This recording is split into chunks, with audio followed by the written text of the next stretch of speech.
We're going to have to rebuild within this wild, wild west of information flow some sort of curating function. It's time for the AxisOfEasy podcast, the weekly technology digest that keeps you ahead of the curve. We've got to maybe do something with the internet.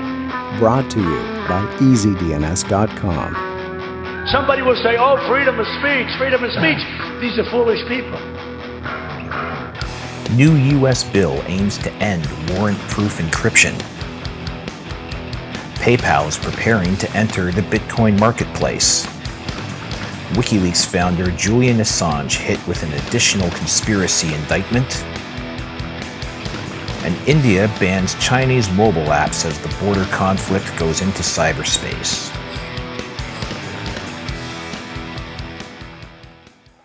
Hey everybody, Mark Jeftovic here again with another edition of AxisOfEasy Weekly Digest. And it is June 29th. This is episode 152, which means the show notes for this week's edition are going to be at AxisOfEasy.com/152. Let's do the quotes. Last week's was, one of the greatest delusions in the world is the hope that the evils in this world can be cured by legislation. That was Thomas Brackett Reed, who, according to Laura Pilgrim, informs us was the Republican Speaker of the House of Representatives from 1877 to 1899. Sorry, Laura, that was a good fill-in on who he was, but somebody beat you to it, and that was Joe Goldblatt, who got there first.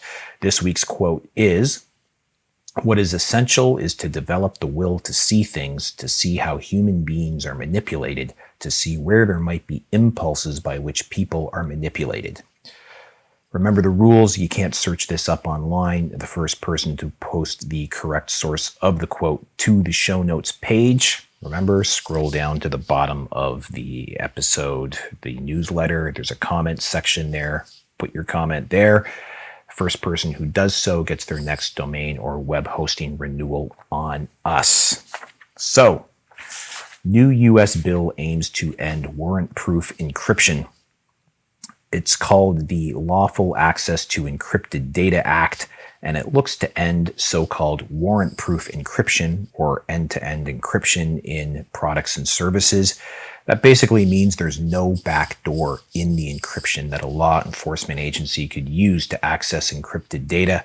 The bill's been introduced by Senators Lindsey Graham, Republican, South Carolina, Tom Cotton from Arizona, Marsha Blackburn from Tennessee. All Republicans claim that having end-to-end encryption weakens national security, and they want to be able to force tech companies to provide access to encrypted communications with a court order or warrant. So, like I said, it means backdoors will have to be built into U.S. tech platforms and products, and pretty well everybody who isn't a career politician or a spy or a prosecutor thinks it's a terrible idea that will only accomplish weakening security for everybody across the board. And it also means, as far as I can tell, that non-U.S. companies who wouldn't be operating under similar legislation in their own countries would acquire a competitive advantage over U.S. companies courtesy of the U.S. government. So thank you very much from Canada. PayPal preparing to enter the Bitcoin marketplace. According to multiple sources informing CoinDesk, PayPal is preparing to offer direct sales of Bitcoin in conjunction with Venmo, its mobile payment subsidiary. It's going to be coming as soon as 3 months, possibly sooner, and it involves some sort of built-in wallet within PayPal itself. Other payment providers like Square already provide for purchasing Bitcoin, and this, to me, it just furthers the evidence that crypto is here to stay, and the long Bitcoin bear market could finally be in the rearview mirror. Hackers use Google Analytics to steal credit cards. So it looks like there's another Magecart credit card scooping malware making the rounds. We've reported a couple other strains of it in previous editions of AxisOfEasy. We linked to them in the show notes. This one uses Google's Analytics. Quote, "A new method to bypass content security policy, CSP, using the Google Analytics API disclosed last week has already been deployed in ongoing Magecart attacks designed to scrape credit card data from several dozen e-commerce sites. The new tactic takes advantage of the fact that e-commerce websites using Google's Web Analytics service for tracking visitors are whitelisting Google Analytics domains in their CSP configuration, which is a security standard used to block the execution of untrusted code on web apps. End quote.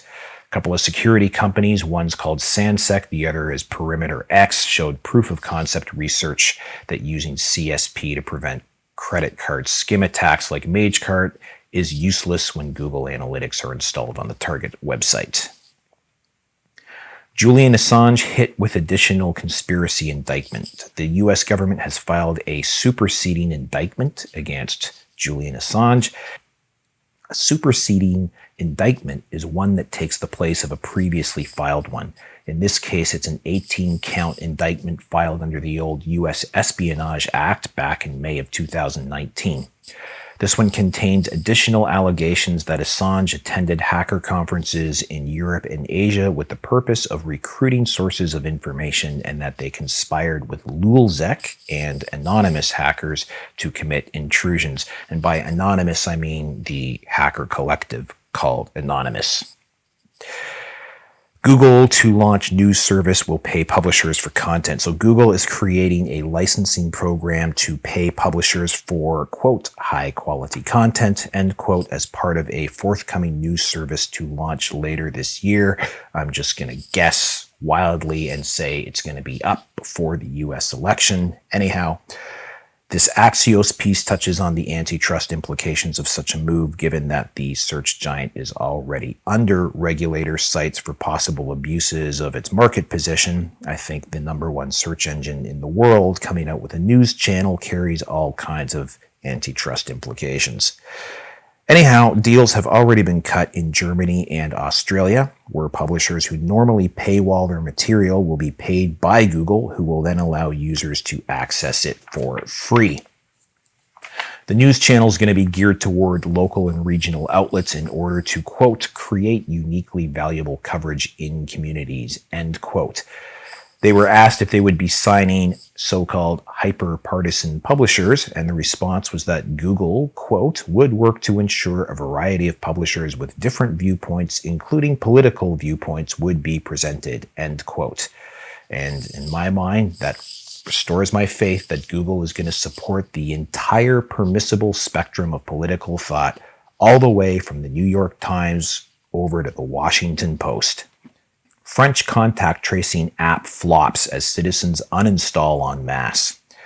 So, contact tracing apps are proliferating all around the world with various degrees of success. We ran down a few of them in last week's edition, and we also covered Canada's forthcoming app, which I will concede looks poised to be an example of a government-sponsored contact tracing app done correctly. The app will anonymize the data, it won't be stored or leave the device, and the source code is open source and posted to the Canadian Digital Services GitHub. So that's the right way to do it, provided it all executes properly. In France, things aren't going so well. After deploying approximately 1.5 million apps, only 68 persons reported contact, which then only notified 14 other people of their exposure risk. And as a result of this sort of underwhelming response, close to 500,000 French people have unceremoniously uninstalled the app. France's digital services minister is downplaying this result, spinning it as proof that infections are down, and this is good news. Also, speaking of contact tracing apps, there's a piece over on Mint Press News that looks at an immunity passport app maker called Covi-Pass, and they reportedly have their V-Code immunity passport ready to deploy in 15 countries. Quote, V-Code allows any user to gain information instantaneously on the move in both online and offline environments. V-Code links directly to any form of information such as websites, videos, photos, books, documents, and much more, end quote. So watch this space and we'll report here right away as soon as they roll out the implants. Wikileaks rival site posts files from multiple police departments. So I missed this when they launched last year, a site called DDoS Secrets.com. And it's a WikiLeaks-style repository of whistleblowing material and data dumps that aims to provide more analysis and background on the material leaked. They've also released some stuff that WikiLeaks didn't. They make their files available over the Tor Hidden Web as well as from their main site. And most recently, they appear to have posted a repository called Blue Leaks, which according to their Twitter account, which is now suspended, contains, quote, 10 years of data from over 200 police departments, fusion centers, and other law enforcement training and support resources, and that among hundreds of thousands of documents are police and FBI reports, bulletins, guides, and more, end quote. So Brian Krebs, the security researcher, contacted an entity named In the Dumps and has confirmed that the leaked materials are genuine. India bans Chinese mobile apps as border conflict goes cyber. So I don't know if you've been paying attention to this, but tensions are rising between the two nuclear-armed powers, India and China, over a disputed border region in the Himalayan mountains. A recent border clash killed dozens of soldiers on both sides, and India has now banned 59 digital apps that originate or have ties to China. According to India's IT ministry, quote, they invoked Section 69A of the IT Act of 2000 that lets government block services if they're deemed dangerous for sovereignty and integrity of the country, end quote. The banned apps include TikTok, WeChat, and Weibo. Speaking of TikTok, turns out the app was accessing your clipboard content on iOS devices, like your iPhone and iPad, even though the company said last year it would stop doing that after that exact practice came to light. A beta transparency feature in iOS 14 revealed that the app was still doing it anyway, forcing TikTok to say they'll stop doing it all over again.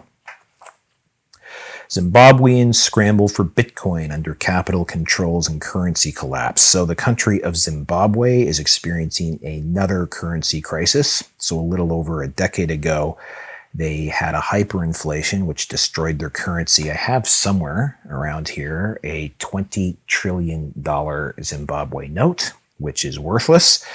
Although it had the highest, when the whole currency collapsed, it had the highest performing stock market in the world in nominal terms. Anyhow, they're having another currency crisis. The government has ordered the stock market to cease trading and has banned all mobile payments. And the latter is a huge part of the economy in Zimbabwe because physical cash is hard to come by for most normal people. So they use mobile payments, and the most popular one being an app called EcoCash. EcoCash has vowed to defy the order, saying that only the central bank can order them to shut down. Meanwhile, Zimbabweans are scrambling to protect their savings and their purchasing power, fleeing to alternatives such as Bitcoin, which now trades with as much as an 18% premium there. And EcoCash can be used to buy Bitcoin. And finally, the AxisOfEasy Salon number 10 dropped last week. That we called that When Maximum Pessimism Meets Irrational Exuberance. And so Charles and Jesse and I discussed this bizarre quantum superposition we seem to exist in these days. It's like a Schrodinger's cat-like existence where we're simultaneously experiencing maximum pessimism and irrational exuberance, and we eagerly await the quantum state to collapse into one field or the other. It's a pretty interesting talk, and you can check that out over on AxisOfEasy.com. Remember, the show notes for this week's edition are at AxisOfEasy.com/152. Happy Canada Day to the Canadians. Happy 4th of July to the Americans. And we will see you next week. Stay safe, stay sane, stay healthy, and all that. Thanks. Bye.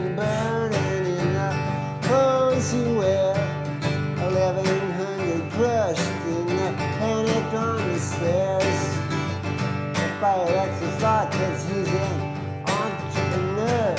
Gotta keep those women working, but you looking good, I swear, that's Bangladesh. Rhymes rich, you're fresh. You just a whole